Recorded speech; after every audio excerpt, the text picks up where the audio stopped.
Hello everyone, welcome back to Coach Craig's Sports. Today is the DFS Value Picks episode, and this is going to be for week 10, DFS Value Picks, guys I like on DraftKings. If you guys are playing on a different site, just check out some of the guys I mentioned, see how they're priced out on your site. I know your sites do vary a little bit, but overall these are the guys that I do like.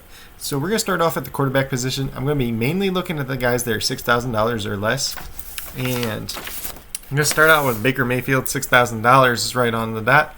And he plays against Houston Texans this week. Houston Texans have not been a very good defense. They've had struggles stopping the pass, and they even gave up 300 yards to Jake Luton last week.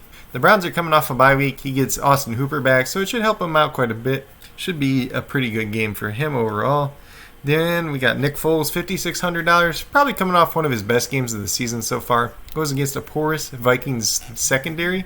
It could definitely be a good game for him, especially if they get behind early. He's been throwing at least 40 times a game, so there should be some volume there if he can cash in on that. Definitely could be a good play in DFS. Next up, I got Drew Lock. He's $5,500, goes against the Raiders, and their defense isn't the greatest either. Drew Lock's had 2 solid games in back-to-back weeks. That could definitely be an opportunity for him to cash in on the 3rd straight week. Then we got my buddy Derek Carr, $5,400. Once again, he is very underpriced.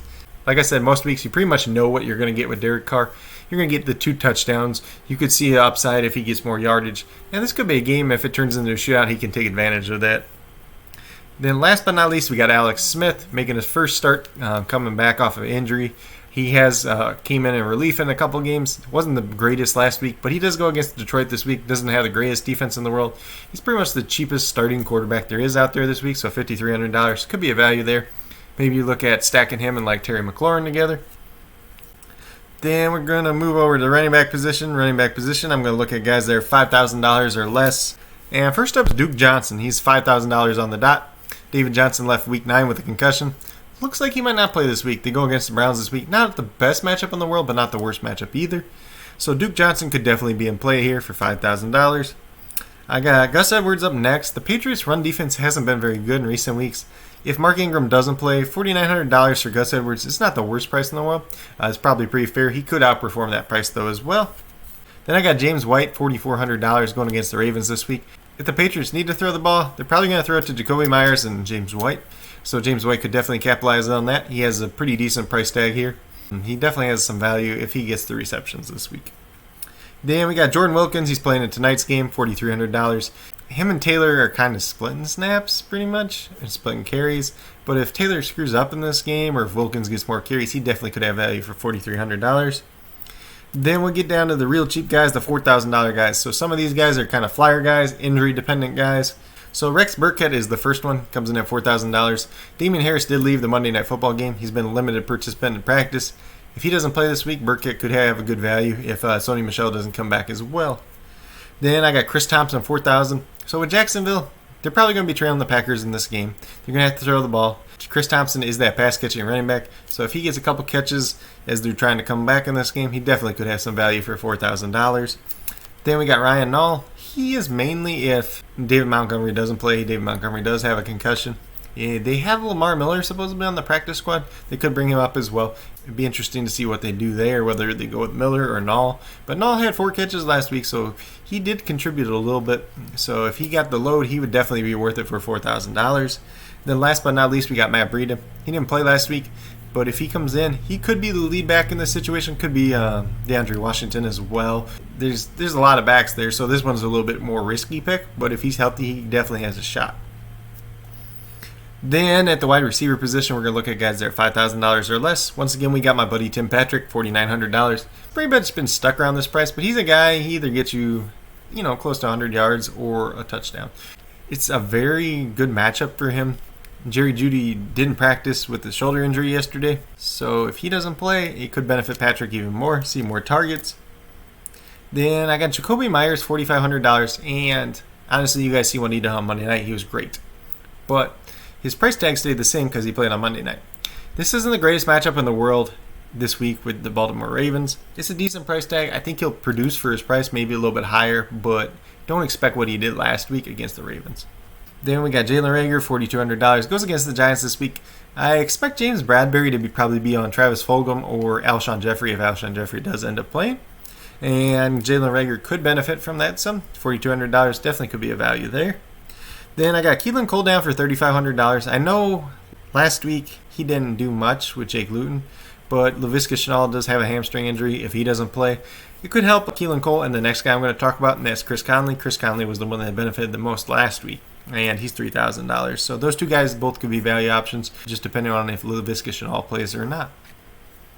Then I got two guys, they're kind of like flyer guys down at $3,000. So I got Austin Mack, had a pretty good game last week for the Giants, goes against the Eagles this week. If Golden Tate is still not playing, he's obviously going to be the third wide receiver for them. Could have some value there. And then we have Jakeem Grant for $3,000. Preston Williams probably not going to play in this game, so it should boost his value quite a bit.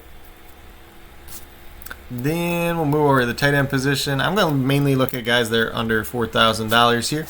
And the first one I got is Austin Hooper, $3,900. Like I said with Baker Mayfield, they play the Texans. Texans defense hasn't been great this year. Hooper's coming back. Some people might want to call it an injury, but it really wasn't an injury. He had his appendix removed, so it was just a surgery. He had to miss some time, but it's been 3 weeks, so he'll be fine. I do expect him to see quite a bit of targets in this game. If he scores a touchdown, he's definitely going to be worth it for $3,900. You can stack him and Baker Mayfield up for pretty cheap. Then we have Jordan Reed. I know he didn't play too much last Thursday, but it was his first game back. If he plays more snaps, he definitely could have some value. Trey Burton in tonight's game, $3,500 as well. Jack Doyle is going to be out in this one with a concussion. Mo Alley Cox is questionable. It looks like Mo Alley Cox might play, though. But Trey Burton should have some solid value for $3,500 as well. Last but not least, I have Tyler Eifert for $3,700. And I think Luton is going to use the tight end a little bit more. I think Jacksonville kind of wants to use the tight end more as well. If you watched last week's game, Eifert did make a very good catch along the way. So he's definitely a guy, if he gets in the end zone for $2,700, he's definitely a steal. Then we'll move over to the defenses, and these are going to be my cheap picks for the week that I do like on defense. So the first one I got is the Bengals. They're $2,100. I believe they're the lowest or second lowest. And this is only if Ben Roethlisberger doesn't play. Ben Roethlisberger was in close contact with Vance McDonald, who tested positive for COVID. If for some reason Ben can't play because of this or his knee issues, then Mason Rudolph would be starting, and then you could play the Bengals defense. But otherwise, I wouldn't consider them. And then we had the Giants. The Giants go against the Eagles this week. Carson Wentz has been a turnover machine. The Giants defense has played better in recent weeks, so it's definitely a matchup that they could put up some points. Then we have the Chargers playing against the Dolphins. I know I've been picking on Tua, but he's a rookie. He's going to make mistakes. He made a mistake last week. He just got away with it because they overturned the interception. But with that being said, I do like the Chargers defense in this one. I think they match up pretty well with the Dolphins. The Dolphins are obviously without Preston Williams, so it could help them as well. Last but not least, probably my favorite one for the week is the Saints. They're $3,000. They go against the 49ers team that's pretty banged up overall. And you saw the Packers defense have a pretty good time with them besides like the last couple drives. And the Saints defense could be the same. You've seen what they did against Tampa Bay on Sunday Night Football. They held them to, 3 points? So they definitely could do the same to the 49ers. It's very good defense. Saints are very good against the run. 49ers are the team that want to run the ball. So if you can make Nick Mullins throw the ball, he's going to make some mistakes. Just a quick rundown of my value picks for the week. These are the guys I do like. If you guys have any more questions about guys that you think are value picks or a good play for their price, just feel free to reach out to me. If you have any other questions about stacks, DFS, anything else like that, feel free to reach out to me as well. If you need to reach out to me for any reason at all, feel free to do so, whether it's in the comments, at my email, coachcraigsports@gmail.com, on Twitter at coachcraigsport, or on the Coach Craig Sports Facebook page.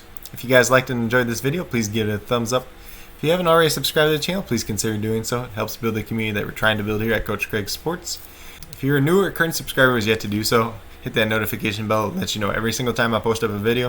Like I've been saying, post up about 5 videos a week. Monday's the top performers, Tuesday's waiver wires, where we're talking about the guys to pick up for the week. Wednesday is the Thursday night football preview, starts and sits. Today, obviously, is the DFS value pick. And then Friday, I go through all the other matchups, doing starts and sits, breaking it down for you guys, mentioning some injuries and things to monitor going forward into Sunday. And last but not least, we got the 2 Point Podcast. We put out a Thursday night preview on there as well, talking about, Nate and I talked about some of the things we're looking for in tonight's game. We're going to be doing another podcast that will be coming out tomorrow, previewing all the other games, things we're looking for in those as well. Not as much for a fantasy aspect, but more things that we're just interested in overall in those games, seeing how they're going to play out and who we think is going to win. But with that being said, that's all I got for this video. Hopefully you guys found this advice helpful. Hopefully you guys can win some money in DFS this week, and have a great rest of your day.